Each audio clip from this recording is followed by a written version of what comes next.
Welcome to the Film Photography Podcast. My name is Michael Raso, and with me is Mr. John Fedele. Hiya. This is the podcast all about shooting film.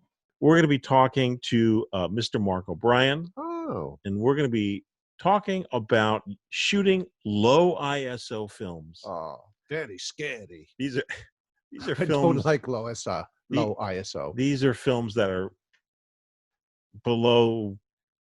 How low can you go? How low can you go? We're talking about ISO 6. Single digits. ISO 1, ISO 0. How do you shoot it? It's the new rage. Lomography just put out 2 films. The FPP just put out 2 films. Right. It's a very popular thing. So we're going to explore that. And, and with us right now is no stranger to folks that have been listening to the Film Photography Podcast, Mr. Mark O'Brien. Welcome, Mark. Hey, good to be here. So today we're going to talk about low ISO films. And for folks watching or listening, you may be buzzing around the internet. Well, let's put it this way. If you're shooting film photography, it's hard to escape low ISO films now because the FPP has had them in their store for quite a few years. And now Lomography Copycat. is and now Lomography just released 2 low ISO films. And for your average film shooter, or I should say, for a film shooter that's not a seasoned film shooter, this may pose a bit of a conundrum, a bit of a challenge, as they say. Yep. Oh, yeah. You're talking to me. You talking to me?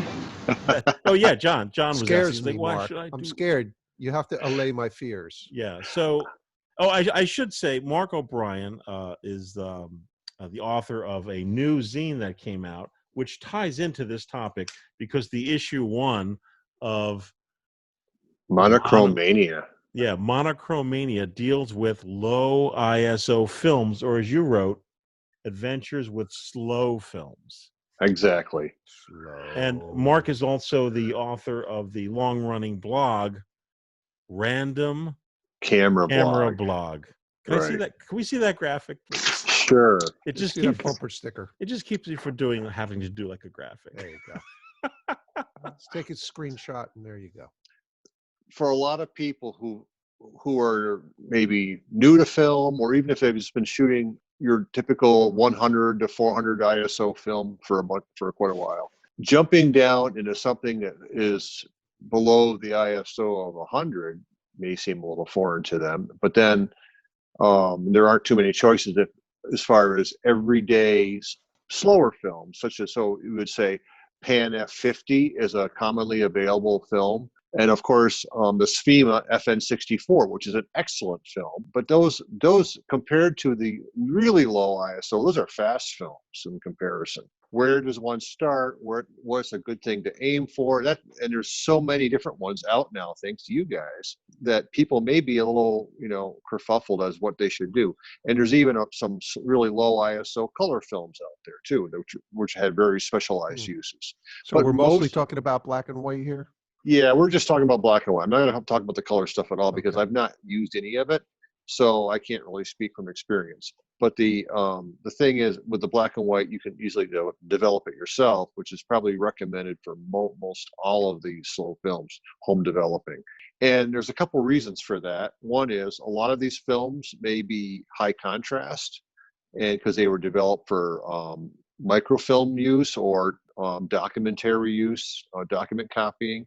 And there tend to be, if you just use a regular developer with them, you'll get a high contrast image. It's not going to be too pleasant unless you're aiming for that. So when I look at the typical low ISO films that we might be shooting, let's say, for me, TechPan is one, and it's still available in small quantities in the secondary market. It's been discontinued since about 1999. That to me is one of my favorite films because it's panchromatic, which means it covers all the colors of the spectrum, and with an emphasis on the red end of things. So it tends to be really good overall for a lot of different situations. But then you get to something that's blue sensitive, like the blue sensitive films we've talked about, and they tend to be, they're orthochromatic. So they're not seeing the red. They have a different spectral response that you can only appreciate if you've been out there shooting with it, different objects with them and things like that. So you get a better idea of what they can do. And I think that a couple of things that people have to keep in mind is that slow films means you're going to be shooting, even if you were to use Sunny 16, well below your typical shutter speed for hand holding a camera, if you want. I have a question. Yes. Sunny Michael? 16, is that like a type of film? Sunny 16 is our sort of, exposure guide on a sunny day. Okay. Let's say you shoot at f16 at the ISO equivalent speed for your shutter. So if you were shooting 25 ISO film, sunny day, f16 at 1/25th of a second, you're getting on the edge there in terms of hand holding a camera Need for a many tripod, people. baby. Exactly, tripod. I have actually handheld for slower speeds than that, but I don't think everyone is steady-handed as I am. Nope. The thing is that a tripod is really, really, yeah, I know you're Mr. Steady-hand Mike there. Yeah. A tripod is really essential for the best results for any of these slow films. And the other thing with that is if you have a more recent SLR, such as a Canon EOS film camera or a Nikon N80 or F100, if you can dial down to ISO 6 and use the camera's meter, then it's really, really helpful for these slow films.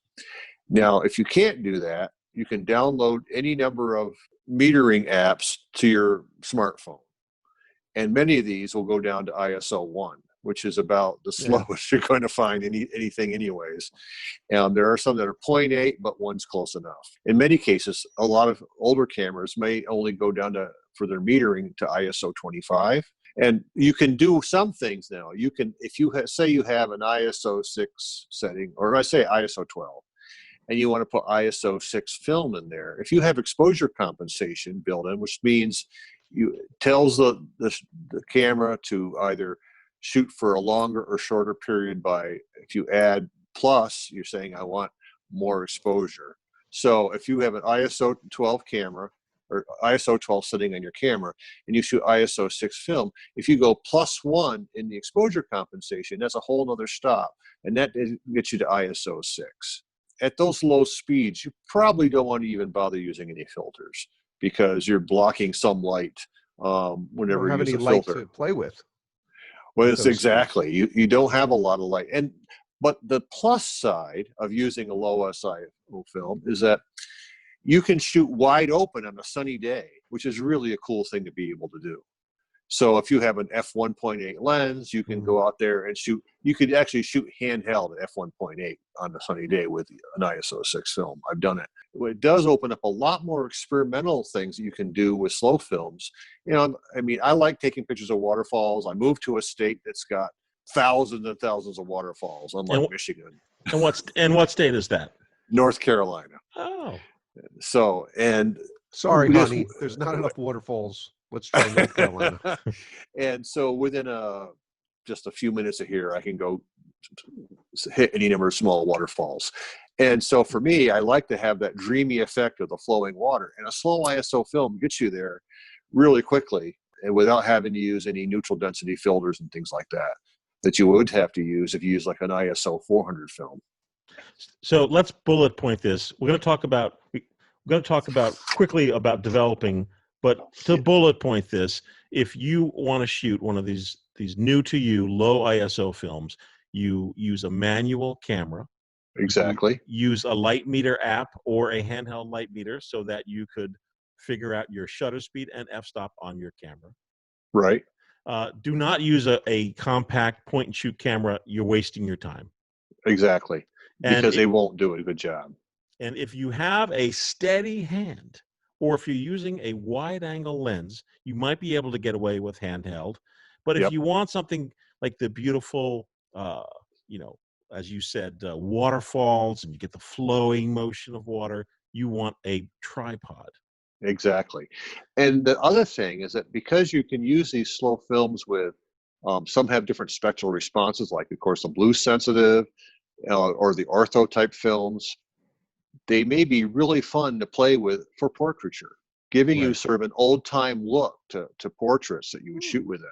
And you could shoot wide open on a sunny day with one of these and get the pretty similar effect to something that someone may have shot 100 years ago. Now, in your magazine, which is called Monochrome Mania, Yeah.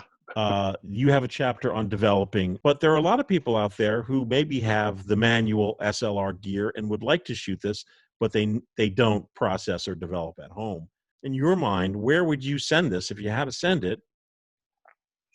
Well, if they're films that do not require a special developer, then I would send it to someplace like the darkroom. But you may want to contact any of these places first and say, can you develop X black and white film?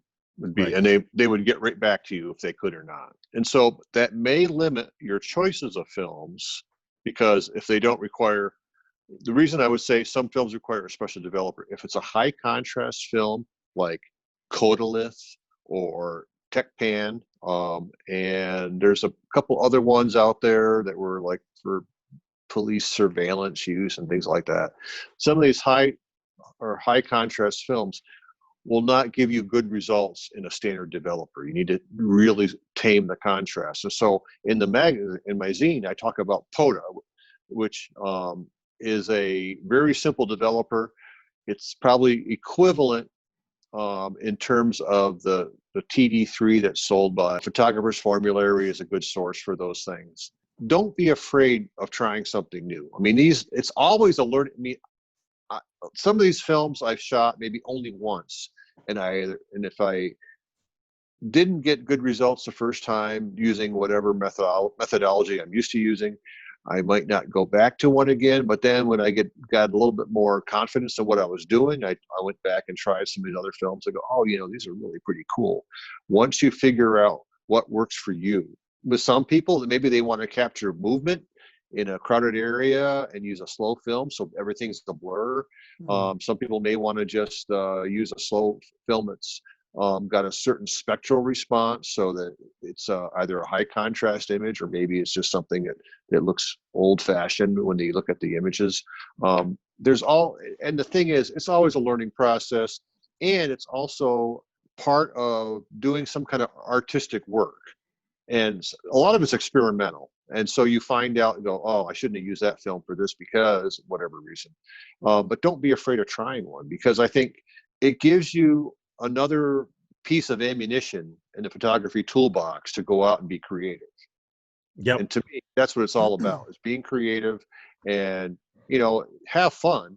But at the same time, if you're doing some of these oddball films and developers, keep track of what you're doing so that you remember what you did. If you screwed up, you'll know what you did wrong, or sometimes we're always lucky and everything comes out exactly the way we want. Yeah, right. Take good notes. I think that this segment was a great segment. And if folks out there watching or listening have comments, we can do this again if you have some comments about low ISO film or Mark's zine, Monochrome Mania. It's still available.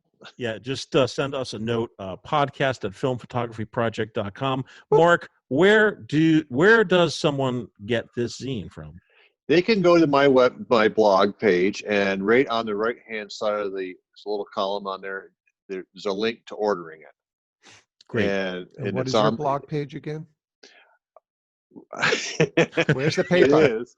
There it is. There it is. And so just go on there, go on the landing page there. There's a little column on the right that says Order Monochrome Mania Issue 1. You can click on that link. It'll take you right to a Square payment thing with you put your information in there, and I would ship it out to you as soon as I get your order. Now, the thing is, the price of $10 includes shipping in the U.S. Mm-hmm. If you're overseas, you'll need to add another $400, another $6 to cover shipping outside the U.S. So right. Well, great. Thanks for joining us, Mark. Hey, you're welcome.